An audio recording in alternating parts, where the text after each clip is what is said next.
Bienvenidos al desayuno de trabajo del mes de febrero, en el que vamos a comentaros las novedades fiscales del 2021 a que se enfrentan nuestras pymes. Sí que os pedimos, os agradecemos que silenciéis porfa vuestros micros para que no haya ninguna interferencia y se escuche con total claridad la ponencia.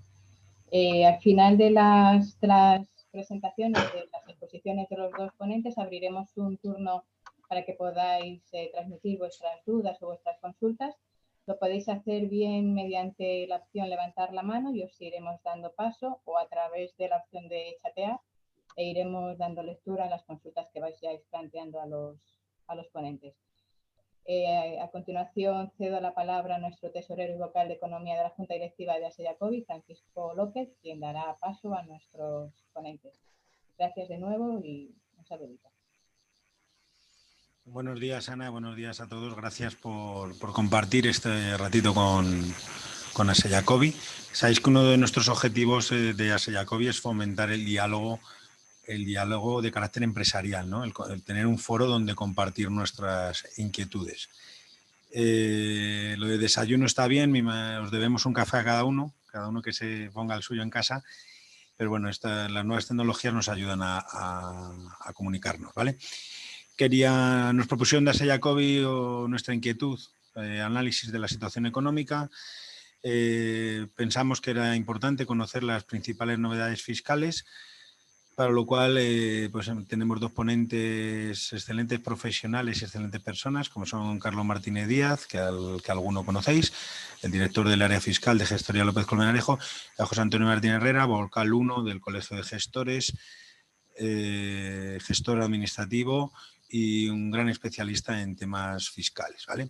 Os dejo con ellos directamente. Más que las novedades, sí que os digo que cualquier duda o tema de interés que podáis entender, como os ha dicho Ana, o lo compartimos en el chat o luego en un turno de palabra vamos comentando. Muchas gracias. Carlos, José Antonio, cuando queráis. Buenos días a todos, bienvenidos y muchas gracias por estar por aquí. Bueno, vamos a hablar primero de las novedades fiscales que tenemos para el año 2021, que aunque no son muchas, sí que son bastante impactantes. Y bueno, aunque no parece el mejor año, en principio lo que suponen en algunos casos son subida de impuestos, ¿no? Entonces, vamos a empezar comentando el incremento de los tipos impositivos en el IRPF para, sobre todo, las rentas de base imponible más alta, ¿no? Tenemos que diferenciar entre lo que es la base imponible general, que se incrementa en 2 puntos el tipo impositivo para los tramos superiores a los 300.000 euros, ¿vale? Entonces, el máximo que vamos a tener este año de tributación en Madrid al tipo marginal va a ser el 45,50%. Antes teníamos un 43,50 y ahora pasamos a un 45,50. A ver, en Madrid tenemos también la suerte de que todavía los tipos impositivos en el tramo autonómico son un poquito inferiores, ¿vale? Por ejemplo, estamos hablando que en Cataluña los tipos están en el 50%. Todavía tenemos un 4,5% menos de tributación aquí. Esa es la polémica de las diferentes tributaciones en diferentes comunidades que tenemos en España. Y bueno, Madrid desde luego es de las más bajas, o sea que todavía tenemos suerte, ¿no? Tenemos suerte de que el tipo impositivo se mantenga aún bajo. Luego en la base imponible del ahorro tenemos un incremento en el tramo superior también, en la parte que nos supere los 200.000 euros, que pasa del 23 al 26%. Esto, bueno, podemos decir, bueno, es que son para rentas bastante altas, entonces, bueno, a nosotros nos afecta. Bueno, si nosotros, por ejemplo, tenemos que vender en este año un inmueble que tenemos desde hace tiempo y bueno, por ejemplo, pues vamos a tener un incremento grande, un beneficio grande, pues al final sí que nos va a suponer mayor tributación. Estábamos antes hablando que teníamos el 23% y ahora en ese tramo superior a los 200.000 vamos a tener un 26% para este año 2021. Luego tenemos que hablar también del régimen de módulos que para este año se prorrogan los límites cuantitativos. Siempre estamos hablando de prórroga de los límites todos los años. Siempre decimos que va a haber un año en que el sistema de módulos va a desaparecer, pero bueno, parece que se sigue manteniendo, y entonces para este año lo que han hecho es prorrogar los límites cuantitativos. Eso quiere decir que para las actividades que estén en módulos y que en el año pasado tuviesen unos ingresos inferiores a 250.000 euros, 125.000 euros en los casos en que la actividad tenga obligación de emitir facturas a clientes que sean empresarios. Si no superamos estos límites, podemos seguir este año estando en el sistema de módulos. Para las compras, pues tenemos un límite también de 250.000. Si lo hemos superado el año pasado, ya este año no podríamos estar en módulos, pero bueno, en principio se prorrogan los límites. José Antonio, ¿tienes alguna cosa más que comentar sobre estas cuestiones? José Antonio, ¿nos escuchas? Ahora, ya puedo hablar. Bueno, buenos días a todos. Muchas gracias a Seyacobi por contar conmigo, también a Paco López Monarejo.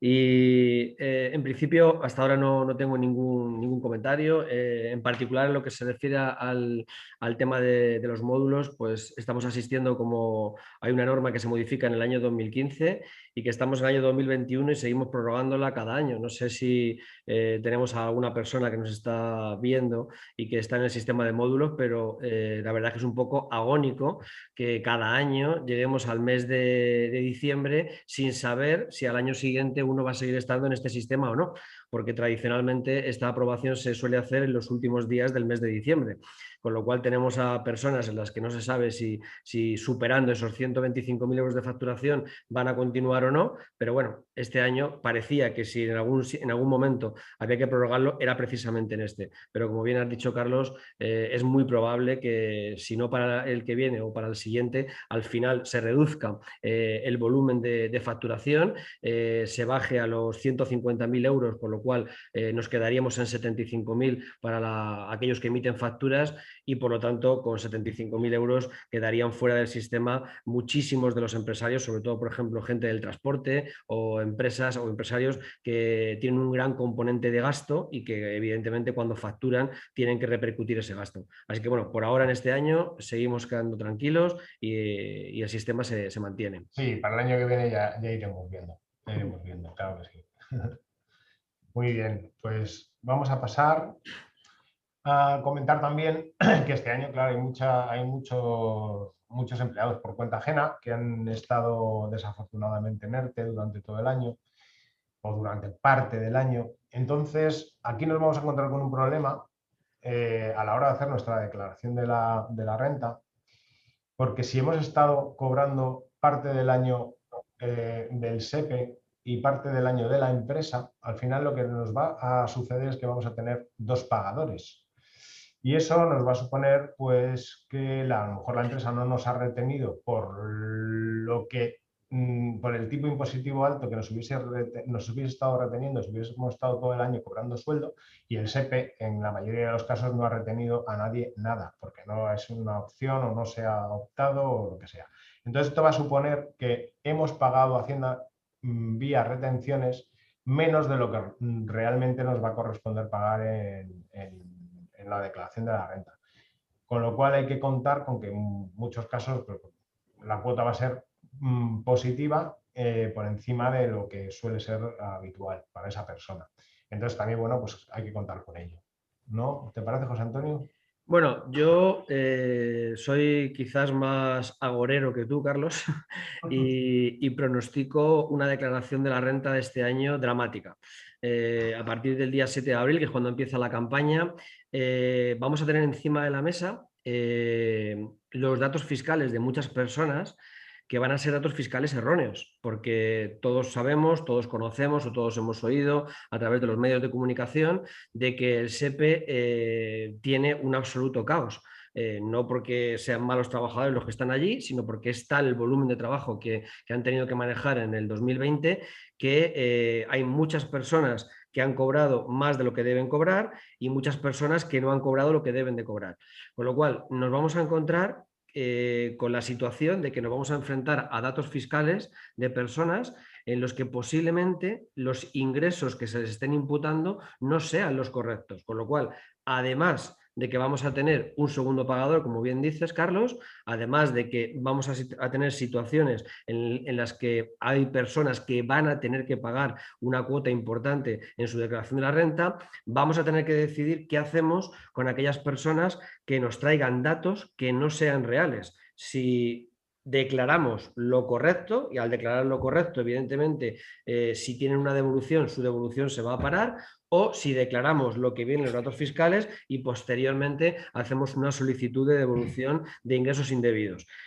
Yo, la verdad que pronostico una campaña bastante conflictiva, y aprovecho que hablamos del IRPF para comentar otra variable más que va a añadir mucho ruido y mucha distorsión a la renta, que es el ingreso mínimo vital. El ingreso mínimo vital es un ingreso que se ha regulado a nuestro modo de ver, a nuestro modo de ver de los gestores, bastante deprisa, y contiene entre sus obligaciones el hecho de que todas aquellas unidades de convivencia en las que se ha cobrado el ingreso mínimo vital, hay la obligación de presentar declaración de la renta para todos sus miembros. Y esto es una auténtica barbaridad, porque imaginemos muy rápidamente, para no extenderme, una familia media que puede tener 2 hijos. En esos 2 hijos puede haber una persona que tenga discapacidad, y al tener discapacidad, pues esa familia tiene derecho a una deducción de 1.200 euros anuales en la renta por la discapacidad y a 1.200 euros anuales por la familia numerosa, porque la familia numerosa son o 3 hijos o 2 si uno de ellos tiene discapacidad. Bueno, pues si en esa familia, esa persona que tiene discapacidad, pues tiene un pequeño trabajo, no sé, trabaja en algún sitio y cobra 500 euros al mes, pues con lo que gana anualmente no está obligado a hacer declaración de la renta. Pero si en su unidad de convivencia sus padres han pedido el ingreso mínimo vital y se lo han concedido, y estamos viendo en los medios de comunicación gente a la cual le conceden 50 euros o 70 euros o 100 euros, nos podemos encontrar con la desagradable situación de que al cobrar sus padres el ingreso mínimo vital, las 4 personas que forman parte de esa unidad familiar tienen que hacer declaración de la renta. Y esa persona que tiene esa discapacidad y que cobra esos 500 euros por tener un pequeño trabajo, al hacer declaración de la renta, impide a sus padres aplicar el mínimo por descendientes y pierden los 1.200 euros anuales, tanto por la deducción de discapacidad como la familia numerosa. Es decir, que por ganar 50 euros al mes te toca devolver 200. Yo de verdad creo que esta campaña de la renta nos va a tocar llorar con muchos clientes al otro lado de la mesa, y esto se hace porque se legisla muchas veces y no se piensa en las consecuencias que tiene esta legislación. Desde el colegio estamos pidiendo que precisamente estos ERTEs de fuerza mayor no consten como segundo pagador, pero evidentemente no se va a tener en cuenta, y va a haber personas que no solamente han perdido un 30% de su salario en el ERTE, sino que encima les va a tocar pagar la declaración de la renta. Sí, va a ser una campaña movida. Sí. Va a ser una campaña movida. Nuestro consejo, pues, que ante la duda, pues consultéis con vuestro profesional de confianza para ver el tema, porque no va a ser fácil este año. Los datos fiscales, si todos los años contienen errores, este año con más razón van a contener muchos más errores, y sí que hay que analizarlos despacio y ver en cada caso, que no va a ser fácil ni para nosotros. No. O sea, imagínate para el contribuyente poder determinar si tiene obligación de hacer la declaración o no tiene obligación de hacer la declaración. Efectivamente, estoy de acuerdo. Así es. Bueno, vamos a continuar. Bueno, los planes de pensiones, otra modificación para los que estéis haciendo aportaciones a planes de pensiones. El límite de la aportación máxima anual para 2021 se va a reducir. El máximo de aportación anual estaba en 8.000 euros año. Ahora va a pasar a ser de 2.000 euros año solamente, o sea, es una reducción brutal. Y bueno, esto va en contra de lo que se supone que debería hacer toda persona, de ir haciendo una hucha para su jubilación, ¿no? Entonces no están motivando absolutamente nada esto. En el caso, en los ejercicios anteriores también teníamos un límite por la aportación al plan de pensiones del cónyuge que no tuviese rendimientos o tuviese rendimientos bajos de 2.800 euros, y el límite actual también se va a quedar en 1.000. Entonces, bueno, sabemos todo el cambio que va a haber en lo que son las pensiones. va a haber una reducción generalizada de pensiones. Vamos a tener cada vez que pensar más en el ahorro privado. La cotización por ingresos,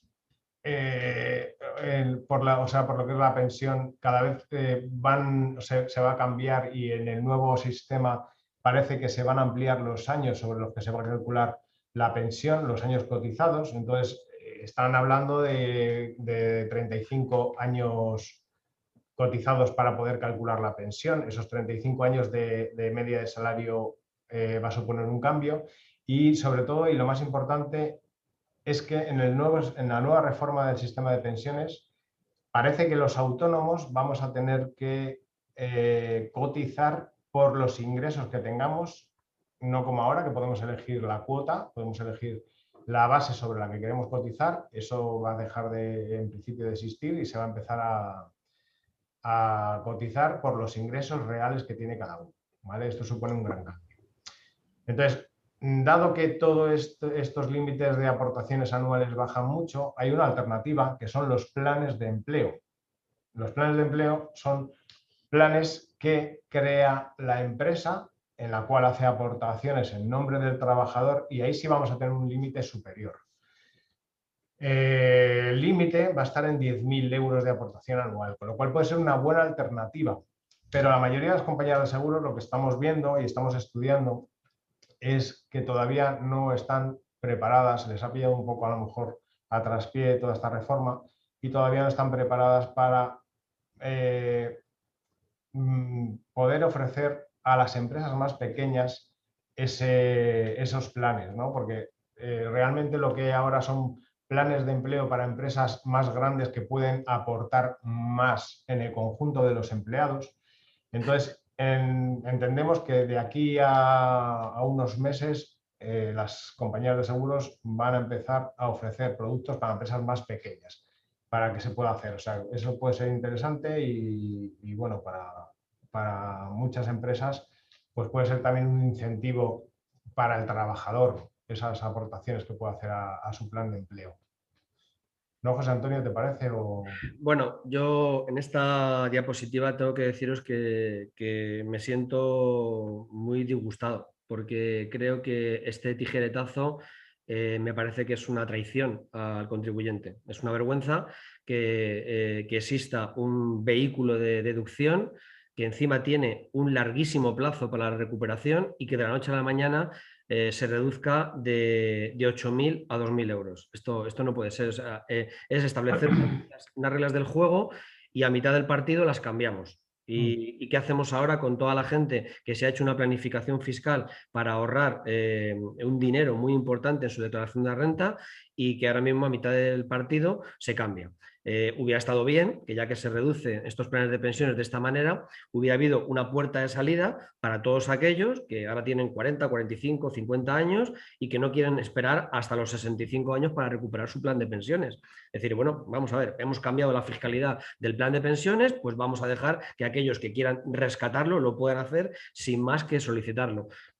Me parece un tijeretazo, de verdad, a un incentivo fiscal, que, ojo, es un incentivo fiscal peligroso. O sea, yo siempre que digo que hablamos de planes de pensiones, o que hasta ahora hablábamos de plan de pensiones, siempre al cliente le tenemos que decir que tiene que estudiar muy bien cuál va a ser su tipo impositivo en el año en el que se jubile, porque cuando tú rescatas el plan de pensiones vuelves a tributar por todas las aportaciones que has hecho. Es decir, tienes que valorar muy bien si te interesa hacer un plan de pensiones o si te interesa hacer un fondo de inversión. Y muy rápidamente lo digo, si tú crees que de aquí hasta tu jubilación vas a ahorrar 100.000 euros, tienes que pensar si los 100.000 euros los metes en el plan de pensiones o los metes en un fondo de inversión. Porque si los metes en un plan de pensiones, cuando recuperes en la jubilación vas a tener que tributar por los 100.000 nuevamente, mientras que en el fondo de inversión vas a tener que tributar solamente por los intereses que te dé. Entonces, bueno, la alternativa que teníamos fiscal de aplicar estas bonificaciones era muy interesante, y la verdad que esta medida fiscal a mí personalmente me parece una traición a aquellos contribuyentes que un día se les vendió este producto y ahora a mitad de camino pues se les cambia. Sí, ahora pues eso, tenemos la alternativa a los planes de empleo, que va a ir estudiando caso por caso, a ver si es posible hacerlos para empresas más pequeñas. Y bueno, lo que tú dices, efectivamente es un cambio muy importante y nos va a hacer a los asesores fiscales pues tener que replantearnos la estrategia fiscal que teníamos pensada para muchos clientes. Así es. Bueno. Luego tenemos también un cambio en el impuesto sobre sociedades. En principio, hasta ahora, cuando teníamos una sociedad que participaba de otra, si esta primera sociedad repartía dividendos, la dueña de las participaciones tenía una exención del 100% en el impuesto sobre sociedades sobre esos dividendos, con lo cual esto nos permitía también tener estrategias fiscales en las que podríamos mover el dinero donde nos interesase más para poder hacer inversiones, para lo que sea, de una sociedad a otra sin tener que tributar. Esto para este año ha cambiado, ya no va a ser así y ya no vamos a tener esa exención del 100%, sino del 95%. ¿Vale? Entonces no va a estar exento al 100%, vamos a tener una reducción solo del 95%. Esto nos supone finalmente que al tipo del 25% del impuesto sobre sociedades que estamos ahora, la tributación real de esos dividendos que repartamos de sociedad a sociedad va a ser del 1,25%. No es mucho, pero bueno, es un cambio. Es un cambio y ya nos hace también pues, pensar un poquito más en este tema, ¿no? Los requisitos para aplicar la deducción siguen siendo los mismos, ¿no? Proceder de entidades participadas directa o indirectamente en al menos un 5%. O sea, tenemos que tener una participación para poder optar por esta reducción en la otra sociedad de un 5% al menos. Y dicha participación la tenemos que haber mantenido durante un año. ¿Vale? Pues Antonio, ¿algo que comentar aquí en este tema? A ver, haznos tu crítica. Van a pensar que a este no le traigáis más, que es muy negativo. A ver, a mí esto, o sea, es que me vuelve a parecer de verdad vergonzoso. O sea, vamos a ver, ¿qué es lo que significa la exención que teníamos? La exención que teníamos era que una sociedad daba beneficios, pagaba el impuesto por esos beneficios y por tanto repartía dividendos. Con lo cual, ahora cuando reparto dividendos, vuelvo a pagar impuesto de sociedades por algo que ya ha pagado impuesto de sociedades. Es que sí, es un 5% solo, pero es que es impuesto sobre impuesto. Entonces, esto va a perjudicar muchísimo, como bien decías, Carlos, el establecimiento de estructuras. Es decir, hasta ahora, pues las empresas podían decidir libremente, pues mira, yo hago una sociedad patrimonial, hago una sociedad para este tipo de actividad, hago una sociedad para este tipo de otra. Ahora todo eso hay que replantearlo porque en el momento que des beneficios y tengas que repartir dividendos, tienes ahora un coste adicional que antes no tenías, del 25% de ese 5% de dividendos que recibas. Eso es. Es verdad que esas estructuras van a tener que replantearse nuevamente. Efectivamente. Bueno, ya nos pidieron hace años la deducción por doble imposición de dividendos a las personas físicas, ¿no? Correcto. Eso también fue un palo importante. Y bueno, pues ahora tenemos esto y poco a poco pues imagino que esto también irá cambiando a peor. Bueno, luego tenemos el impuesto sobre patrimonio, que aunque aquí en Madrid no nos afecta mucho, pero bueno, la subida de tipos generales es del 2,5 al 3,5, es un punto, muy importante, un punto. Y además el impuesto ya se ha definido con carácter permanente, ¿no? Ahora estaba con un carácter temporal, no sabían si quitarlo, ponerlo y demás. Bueno, pues ahora parece que lo han definido ya con carácter permanente y esa subida del 2,5 al 3,5 para gente que no viva en Madrid pues puede ser muy importante.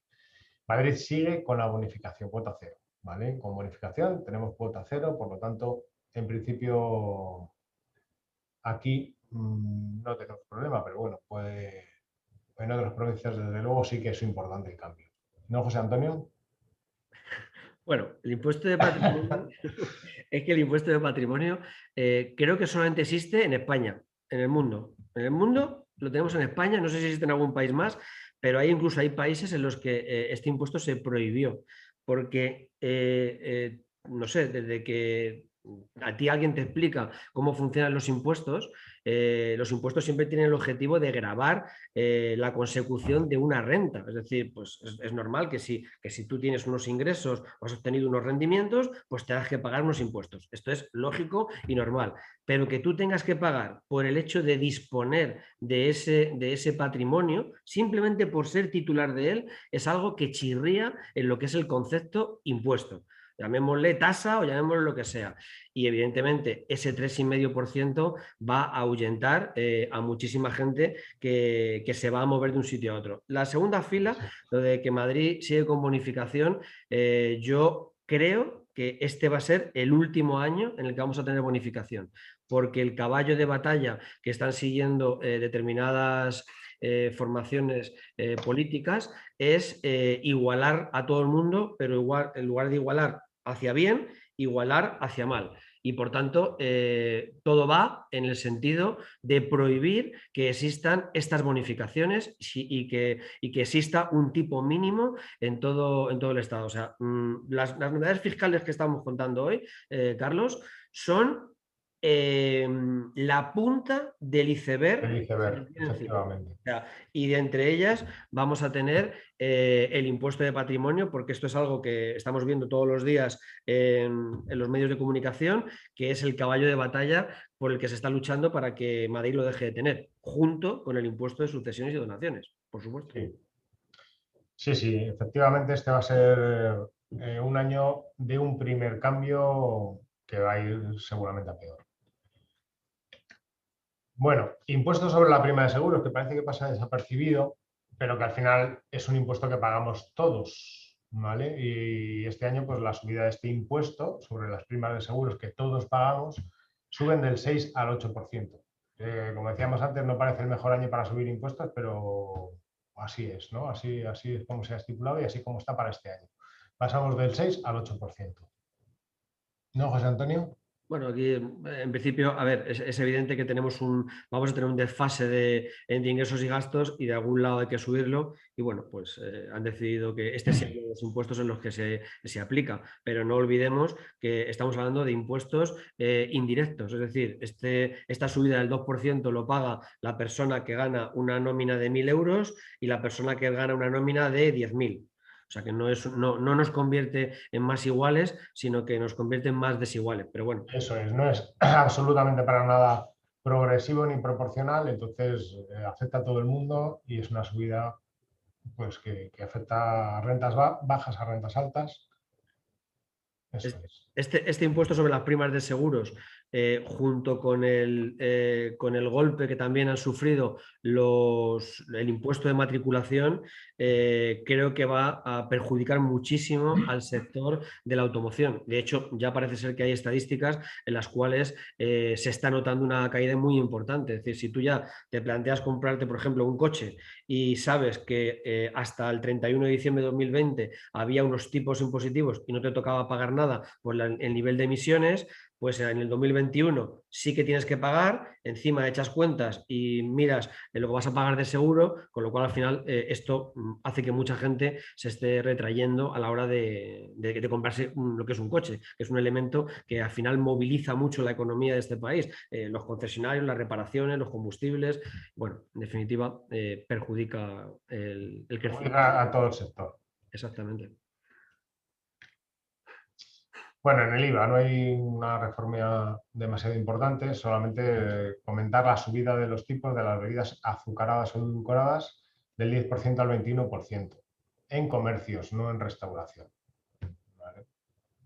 Ahí nada más, ¿no, José Antonio? Bueno, a ver, esta es una medida que ya desde mucho tiempo se viene aconsejando, pero es un poco tratando de desincentivar que los padres o las personas que tenemos responsabilidad sobre niños, pues evitemos darles este tipo de bebidas y que no vayamos o canalicemos nuestro consumo hacia otras. Bueno, no me parece, dentro de las cosas que han cambiado, esto no me parece especialmente complejo. Sé que cuando vayamos a un restaurante pues nos van a cobrar un poquito más por la Coca-Cola, pero bueno, no me parece que sea algo que realmente me provoque un estado de excitación negativo. Bueno, ahora vamos a empezar con los temas así un poquito más controvertidos que suscitan muchas dudas en los autónomos y además que en las comprobaciones e inspecciones que estamos teniendo últimamente pues son caballo de batalla, ¿no? Es la deducibilidad del IVA de los vehículos, de sus reparaciones, de combustible, etcétera. Entonces, vamos a diferenciar lo que es la compra del vehículo de lo que son el resto de gastos de ese vehículo que nos produce en nuestra actividad, en nuestra sociedad, en nuestra empresa. Los vehículos turismos se presumen afectos en la proporción del 50% a la actividad de cara al IVA. Entonces, en principio, Hacienda no nos debe poner pegas en podernos deducir el 50% del IVA en la adquisición de un vehículo, en la adquisición de cualquier turismo. Y se presume afecto al 100% siempre que estemos, o sea, podríamos deducirnos el IVA al 100% siempre que estemos dentro de una de estas actividades, ¿no? Que el vehículo lo tengamos afecto a una de estas actividades y que son transporte de mercancías, el servicio de transporte de viajeros, las autoescuelas, los coches de prueba que tienen los fabricantes de esos vehículos, servicios de vigilancia y, esto es muy importante, y desplazamiento de comerciales. Hasta ahora, cuando un autónomo estaba dado de alta como agente comercial o como representante del comercio, Hacienda sí que nos permitía deducirnos el 100% del vehículo. Pero esto no aplicaba a las sociedades que tienen empleados que se dedican a hacer actividad comercial. En principio ahí no estaba contemplado que pudiésemos deducir el 100%, no lo consideraban que estuviese afecto ese vehículo al 100% a la actividad y solamente nos permitían deducir un 50%. Esto ha cambiado con una sentencia reciente del Tribunal Supremo, que sí que nos va a permitir tener la deducción del 100% de un vehículo siempre que podamos justificar que es de uso de los comerciales de la empresa. ¿Vale? Esto es un cambio importante y ahí sí que podemos aprovechar un poco este cambio. La incidencia práctica de esto, bueno, pues que en principio los coches que compremos a partir de ahora podríamos deducir un 100% si podemos justificar que estén afectos al uso en la actividad de los comerciales o de los representantes del comercio de nuestra empresa. Y también es importante un tema, y es que podríamos, por esta sentencia del Supremo, podríamos deducir el 50% del IVA que no nos hemos deducido en años anteriores, siempre que no haya pasado los 4 años de prescripción del impuesto del IVA de cuando adquirimos ese vehículo, podríamos aplicarlo en esta próxima declaración de IVA. Sí, José Antonio, ¿te parece bien? Me parece, sí, bueno, la sentencia del Supremo me parece bastante buena porque viene a aclarar y viene a decir expresamente que cuando la ley se hizo no se refiere solamente a personas que sean agentes comerciales, sino a que a cualquier persona que realice una actividad comercial, incluso si es trabajador. Yo quiero ponerte un pequeño matiz en el tema de la presunción de la afectación del 50% de la actividad. Durante muchos años, muchísimos años, hemos vivido en la situación pacífica de que el 50% del IVA era admisible. Pero la experiencia que al menos he tenido yo en el último año y medio es que ya tampoco se presume el 50% afecto a la actividad si no lo puedes demostrar. En particular, yo he tenido 3 casos que tienen un denominador común y es el tipo de producto que compraron. En este caso eran personas que habían comprado un Mercedes clase V, es decir, es el monovolumen este grande que tiene 9 plazas y en esos 3 clientes que tenían ese vehículo automáticamente les han quitado el 100% del IVA porque esa presunción del 50%, según el criterio que está teniendo ahora mismo la agencia tributaria, es que lo tienes que demostrar. Es decir, no te lo doy gratis el 50%, sino que si tú no me demuestras que ese vehículo está afecto a la actividad, al menos en un 50%, es decir, te dejo que pueda tener una afectación compartida, si no no es así, no te dejo ni siquiera que apliques la deducción del 50%, con lo cual ahora mismo ya estamos en una prueba diabólica de la afectación a la actividad de un vehículo, que es una de las cosas más difíciles a las que se enfrenta cualquier empresario, cualquier autónomo, porque es evidente que tú el coche o el turismo que tienes lo utilizas para desplazarte, para ver clientes, para ir a las obras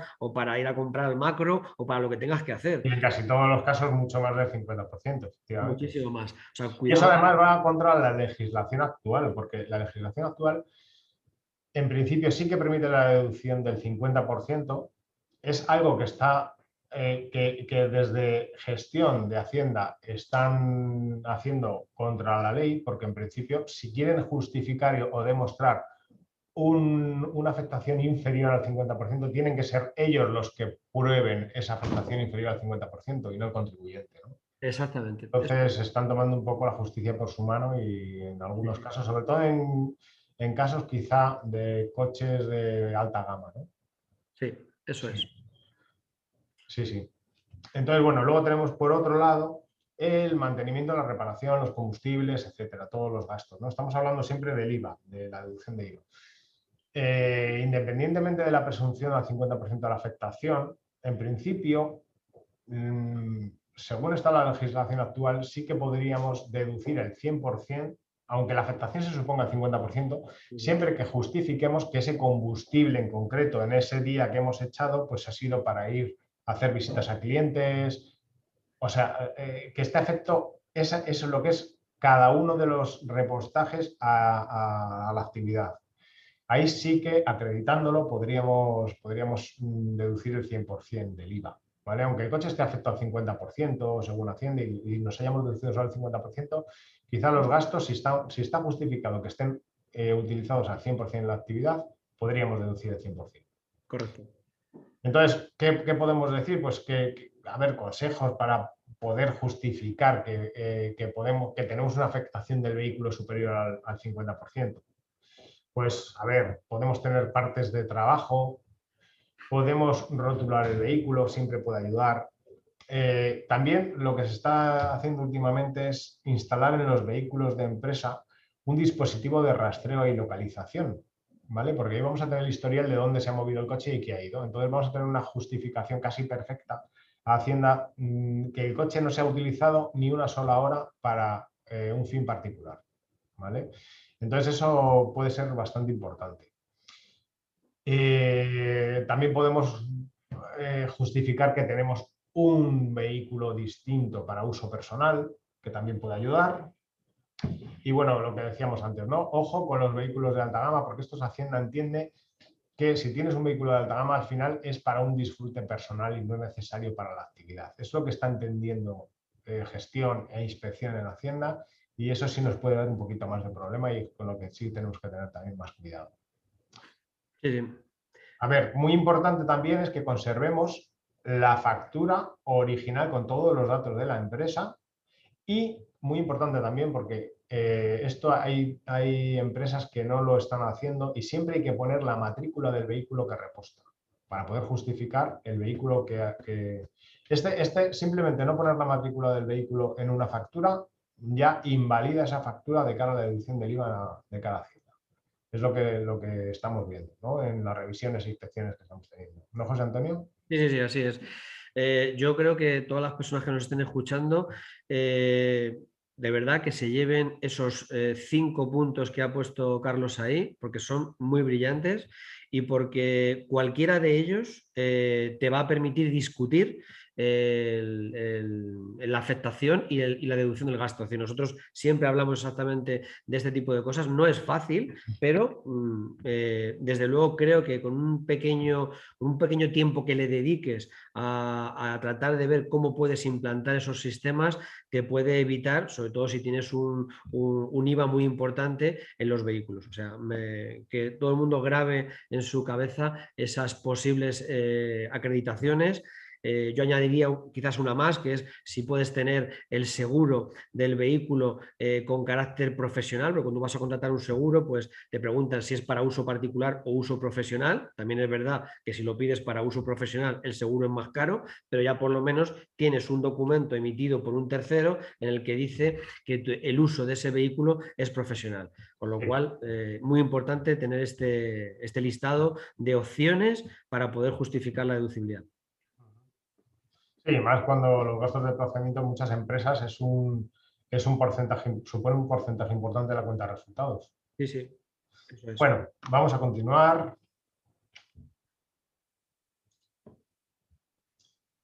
Bueno, ahora vamos a hablar no ya del IVA, sino del gasto.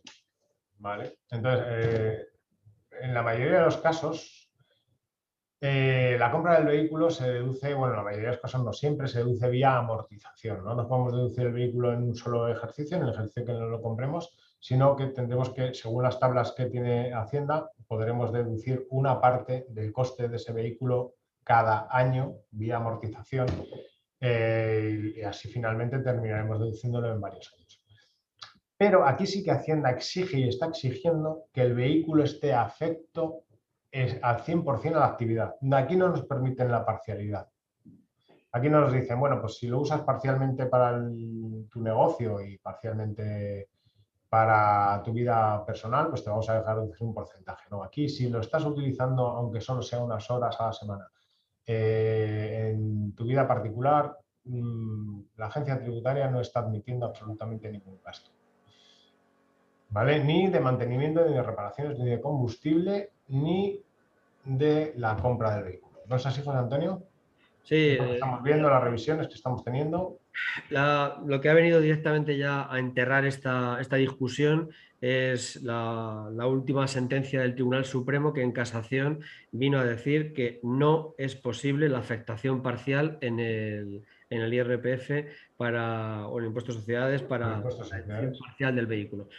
Manteníamos ahí un nivel de esperanza porque, igual que la ley para el IVA sí que admite la afectación parcial, pues bueno, pues algún tribunal venía admitiendo que si se justificaba esa utilización, el gasto, pero ya el Tribunal Supremo nos ha enterrado a todos y nos ha dicho que no, que mientras no se cambie la ley, hay una palabra que va en la ley que es exclusivamente. Mientras no se quite esa palabra de exclusivamente, el vehículo o está 100% afecto, y para ello me remito a la pantalla anterior en la que uno pueda demostrar cualquiera de esos patrones que aparecen ahí, pues está exclusivamente afecto o no se puede deducir nada. Y esto también es importante que lo comentemos, sea cual sea la forma de compra, ¿eh? Sea cual sea la forma de compra, porque muchos clientes vienen y dicen, no, es que he ido y me han dicho que si me lo compro por renting o me lo compro por leasing, no, o sea cual sea la forma del vehículo, por compra, por un préstamo personal, por leasing, por renting, da igual.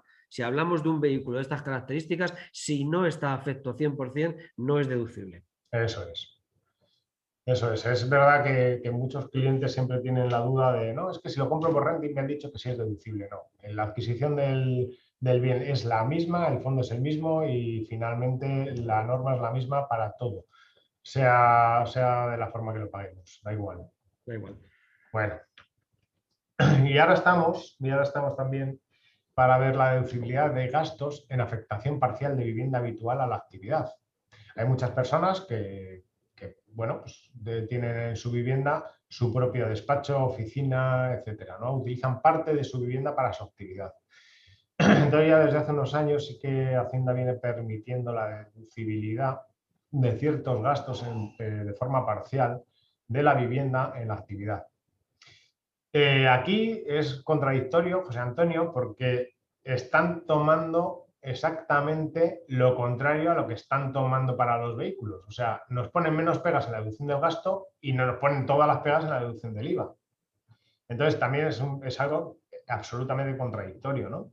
Sí. Y bueno, aquí lo que sí tenemos que diferenciar son los gastos derivados de la titularidad de la vivienda, de los gastos derivados de los suministros y de otros servicios de la vivienda. Los criterios son distintos para la agencia tributaria. En los gastos derivados de la vivienda, como puede ser la amortización de parte del inmueble por su uso, la cuota que pagamos de alquiler, si tenemos arrendada la vivienda, el IBI, la comunidad de propietarios, los intereses del préstamo hipotecario, etcétera. Todos esos gastos inherentes a la propia titularidad de la vivienda son deducibles en la proporción en que utilicemos, en la proporción de la superficie que utilicemos para nuestra actividad. Si nosotros dentro de la vivienda tenemos una habitación que ocupa 20 metros cuadrados y la vivienda tiene 100 metros cuadrados, pues en principio lo primero que podríamos hacer sería deducir un 20% de esos gastos inherentes a la titularidad de la vivienda. Pero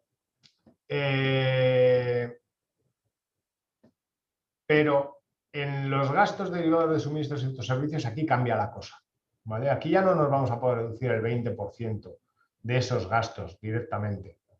Aquí lo que vamos a tener que hacer es la proporción de la superficie utilizada como hacíamos antes, o sea, un 20%, pero además tenemos que aplicar la regla 5/7 y 8/24. Esto quiere decir que solamente voy a utilizar ese espacio de cara a deducir los suministros 5 días a la semana de 7 y 8 horas de 24 al día, con lo cual al final se nos queda una deducibilidad del 23,81% de esos gastos.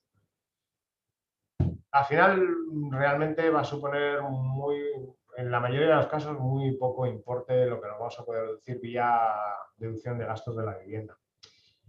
También lo que sí podemos deducir, y Hacienda parece que sí que lo viene admitiendo, incluso en los ejemplos que pone de cara a realizar las declaraciones de la renta y demás, sí que parece que podemos defender una jornada semanal de 50,4 horas y esto finalmente sí que nos puede permitir deducir hasta un 30% más o menos de lo que son los gastos de la vivienda. ¿No es así, José Antonio?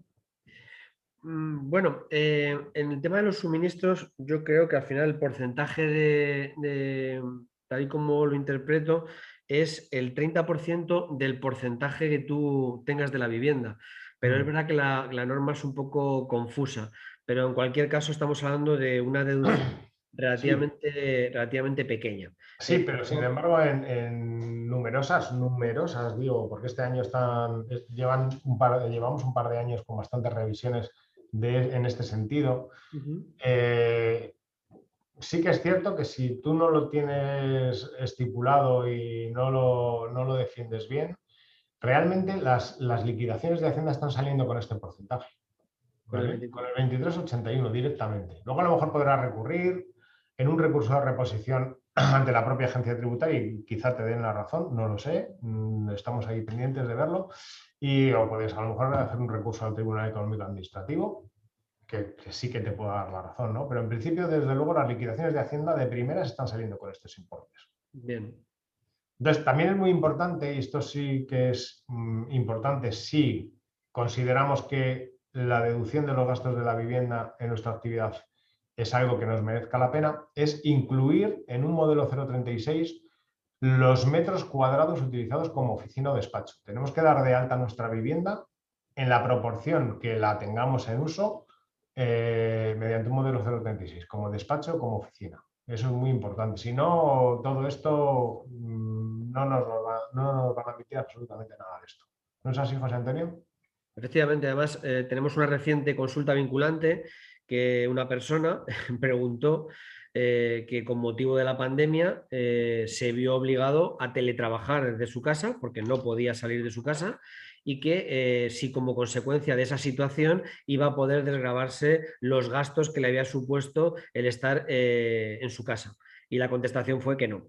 La contestación fue que no se los podía desgravar precisamente porque no tenía declarado esos metros cuadrados de su oficina, o sea, de su casa como oficina o despacho. Con lo cual, ese punto tercero es el esencial para que tú puedas aplicar los dos anteriores. Si no tienes declarados esos metros cuadrados, olvídate de que no vas a poder aplicar ningún tipo de deducción. En el punto de los gastos derivados de titularidad de la vivienda, me gustaría hacer un pequeño comentario sobre aquellas personas que todavía están desgravando por la adquisición de vivienda.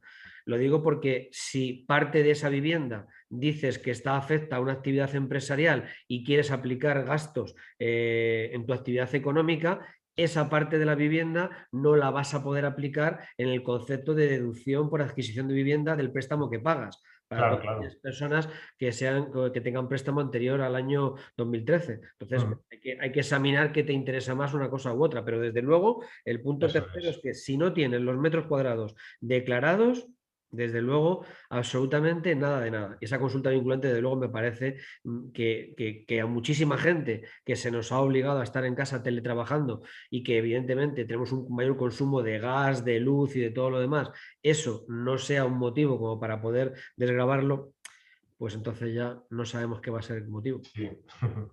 Sí, pero es verdad y eso sí tienes toda la razón y hay que tener mucho cuidado, hay que echar cuentas. Es si esto nos merece la pena, si tenemos aún la deducción por adquisición de vivienda habitual. ¿Vale? Si tenemos aún esa opción, hay que estudiar muy bien si nos merece la pena esto o nos merece más la pena aplicar la deducción. Eso es. Bueno, vamos a continuar. Bueno, no hemos hablado del IVA. En principio el IVA es lo que decíamos antes, ¿no? En principio no se está admitiendo absolutamente nada, ni parcialmente, de la deducción de estos suministros, de estos servicios. Es algo curioso, pero así es. O sea, así es como están las cosas, Sí, ¿no? así Se es. cambió la ley para el IRPF, para el tema de los gastos, del autónomo, que se dedujese la vivienda y demás, pero desde luego no se ha estipulado nada en IVA y por lo tanto no nos están admitiendo absolutamente nada por esa parcialidad, ¿no? Justamente lo contrario a lo que decíamos antes, justamente lo contrario a lo que están haciendo con los vehículos, que no tiene mucho sentido, pero así está. Correcto. Bueno, y luego tenemos también los gastos de manutención e instancia del titular de la actividad económica. ¿Vale? Antes parecía que esto estaba solamente pensado para los empleados de las empresas que tenían desplazamientos, que tenían que visitar a clientes fuera de la provincia, fuera del municipio donde estaba la sede de la sociedad y su centro de trabajo. Entonces, sí que está contemplado que si al empleado se le abonan unas dietas por esos desplazamientos, unos gastos de desplazamiento, etcétera, pues no tributan en el IRPF porque es una compensación de gastos, ¿no? Con unos límites diarios, pero estaba establecido así. Pero sin embargo, y claro, también era un poco contradictorio y no tenía mucho sentido, si un autónomo se desplazaba para el mismo fin fuera de su centro de trabajo para hacer visitas a clientes, para él no eran deducibles. Entonces esto era un poco contradictorio y la verdad es que era algo que iba en contra de la igualdad entre dos personas que realizan exactamente la misma misión, ¿no? Entonces, ahora sí que podremos deducir los gastos de manutención cuando vayamos a visitar a clientes, cuando lo tengamos justificado, por supuesto, ¿no? Que hemos ido a visitar a un cliente o que hemos hecho un desplazamiento profesional o dentro de nuestra actividad empresarial, siempre que realicemos los consumos en establecimientos de restauración y hostelería. No vale ir al supermercado, comprar un sándwich y no, esto es un requisito imprescindible. También tienen que estar abonados, esos gastos de manutención tienen que estar abonados por cualquier medio de pago electrónico, una tarjeta de crédito, lo que sea, ¿no? Que quede constancia de ese pago.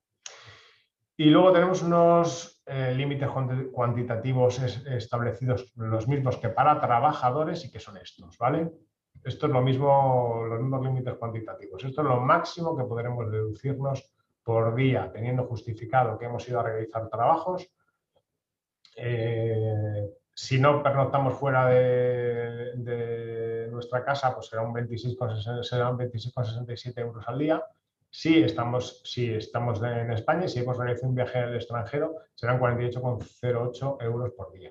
Y si pernoctamos fuera, pues ya pasará a ser 53,34 y 91,35 en España y fuera de España. Tenemos que justificar, por supuesto, que estos gastos estén vinculados a la actividad. ¿Y eso cómo lo podemos justificar? Pues a veces tampoco es fácil, pero bueno, en principio, pues partes de trabajo, facturas a clientes en días laborables, facturas a clientes que hayamos hecho a ese cliente en concreto en ese día. También tienen que ser consumos que se hayan hecho en días y en horas laborables. Y bueno, siempre nos va a plantear conflicto, pero ya estará en nosotros un poco pelearlo, ¿no? Sí. Esto es conflicto porque el autónomo rara vez tiene días laborables. O sea, esto es 24/7 y si tú eres instalador, vas a instalar una máquina de aire acondicionado un sábado o un domingo o el día de Navidad. Eso es. Vamos a tener mucho problema con esto, sí. Es más ruido. Bueno, lo bueno que tiene esto, bueno, es que no anteriormente, tanto en impuestos a sociedades, los gastos este tipo de gastos que se consideraban liberalidades, no estaban sujetos a un límite anual del 1% de la facturación de la empresa. ¿Vale? Esto, bueno, pues permite que se pueda deducir un importe superior, ¿no? Y salirnos de ese límite. Bueno, seguimos con los gastos de manutención e instancia del titular de la actividad. Es importante, por supuesto, conservar factura original con todos los datos. Eso es importante.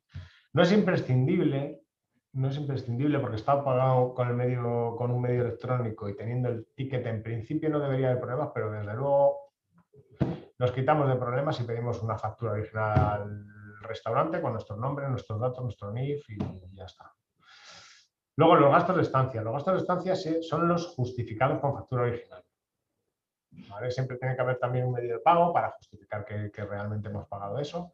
Y tienen que ser necesarios para la actividad. Pues bueno, pues he ido a Cuenca, he tenido que dormir en el hotel porque he ido a ver a estos clientes el miércoles y a estos otros el jueves. Está justificado con partes de trabajo, con lo que sea.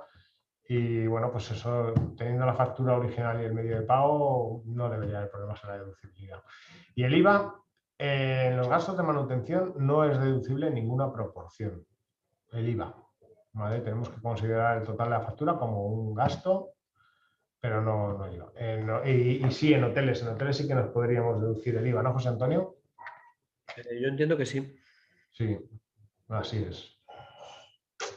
Muy bien. ¿Qué más? ¿Tienes algo que comentar de esto? No, en principio no. Bueno, pues en principio aquí acaba la presentación. Ya si tenéis alguna duda que resolver y queréis hacerlo por aquí, también estamos disponibles para que nos enviéis a través de Asea Jacobi vuestras preguntas o vuestras dudas y os contestamos y os las respondemos, lo que prefiráis. Muy bien, Carlos, José Antonio, ha sido muy claro.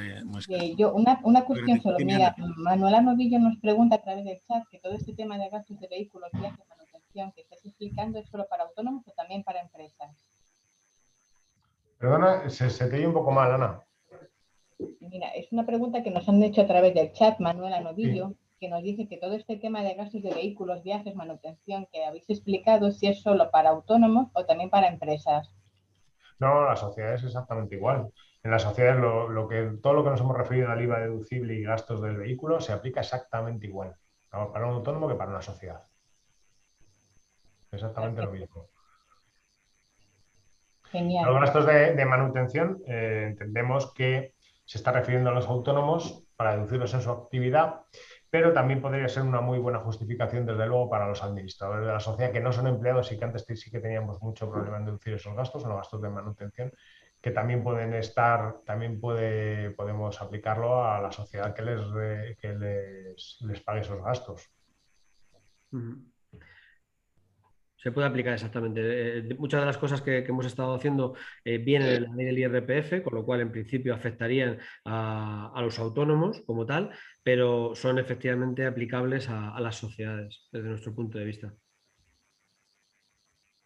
Genial. De todos modos, insistir a los asistentes que cualquier duda, consulta, como ha comentado Carlos, no la podéis hacer llegar a través de correo electrónico a Asea Jacobi. Nosotros se lo pasamos a los ponentes para que os la respondan con total profesionalidad. Por supuesto. Muy bien. Bueno, como os decía, ¿no? Muy productiva. No hay muchas novedades este año para lo que estábamos acostumbrados con otros fines de año y presupuestos generales, pero sí vemos que son bastante poco participativas para la empresa y poco motivadoras para generar riqueza y generar empleo, ¿no? Hay un tema muy importante que como mezclamos IRPF con IVA, con impuestos de sociedades, y hay un tema que yo considero muy importante que para todos nuestros empleados que han estado en ERTE, su campaña de renta no va a ser la habitual, ni confirmar su borrador. Vamos a tener que estar pendientes, lo digo de cara a los empresarios, porque luego los empleados nos preguntan sobre su IRPF como si lo hubiéramos deducido mal, lo hubiéramos retenido mal en sus nóminas o en sus certificados de empresa. Entonces eso sí que es importante que los empresarios que hemos hecho ERTEs o que han hecho ERTE con sus empleados lo tengan en cuenta, ¿vale?